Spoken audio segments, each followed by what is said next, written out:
السلام عليكم ورحمة الله. تحية لجميع المتابعين الكرام. بعد ماراثون بوسطن وتألق العداء المغربي زهير الطالبي مركز خامس، حاليا سنحلل سباق ماراثون لندن 2023. تألق جديد، ظاهرة جديدة في ألعاب القوى العالمية. الكيني كيبتوم كيلفان يمكننا القول على أنه كيبشوغي جديد، سيحقق ثاني أحسن توقيت في تاريخ الماراثون، 2 السوايع دقيقة 25. هذا الماراثون اللي جمع نجوم كبار بحال كامورور من كينيا اللي كان عنده الرقم القياسي العالمي السابق ديال نصف ماراثون حقه في 2019. كاين تاميرات الطولة بطل العالم في يوجين 2022.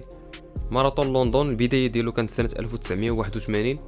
الرقم القياسي ديال هذا الماراثون كانت عند كيبشوغي 2 السوايع 2 دقائق 37، كانت عام 2019. الوحيد اللي حطم الرقم القياسي العالمي في ماراثون لندن هو العداء المغربي السابق خالد خنوشي سنة 2002، 2 ديال السوايع 5 ديال الدقائق 38. كيبتوم كيلفان كنا شفناه في 2022، كان تألق في ماراثون فالنسيا وكان انذاك حقق توقيت قل من 2 السوايع 2 دقائق، من الاقلة اللي حققوا هذا الانجاز، يعني قل من 2 السوايع 2 دقائق، وكان حقق ثالث احسن توقيت في التاريخ. الاول كاين كيبشوغي، الثاني بيكيلي، والثالث كيبتوم. حاليا كيبتوم هو الثاني في التاريخ.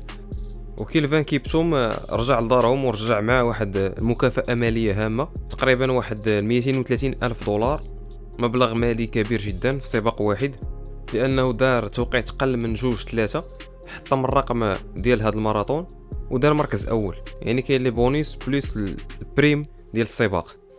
وكتعرفوا أن أسرع أرضية كاينة في العالم هي أرضية برلين، وحاليا لندن كيتنافس مع هذا الماراثون ديال برلين. وشحال يقدر يدير هذا العداء في برلين؟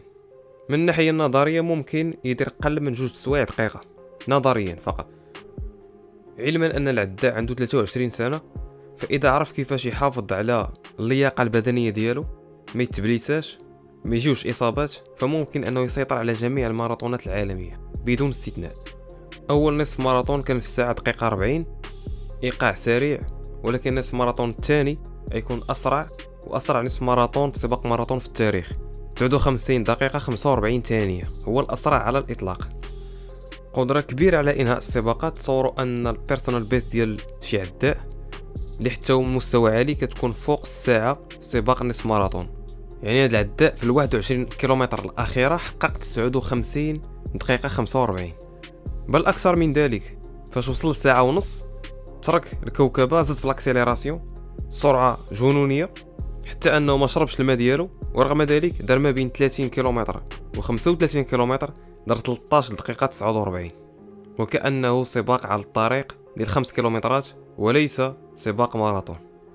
اذا فكيلفان كيبتوم يحقق مركز اول 2 سوايع دقيقة 25، مركز ثاني كامورور 2:4:23، بينه وبين كيلفان كيبتوم تقريبا 3 دقائق. تاميرات الطولة بطل العالم في المركز الثالث 2:4:59. هذا الماراثون ايضا عرف مشاركه الاسطوره بيكيلي لا زالت تطارد الاصابات، ما قدرش يكمل هذا السباق. كان هناك ايضا كيبشوغي اللي عطى الانطلاقه، وكيبشوغي شاهد مباشره تحطيم الرقم ديالو ديال ماراثون لندن، امامه يتحطم الرقم من طرف مواطنوه كيلفان كيبتوم. فكان هذا تحليل وملخص لماراثون لندن 2023. أشكركم على المتابعة، مرحبا بكم دائما على مستوى قناتكم علم الجري. السلام عليكم ورحمة الله.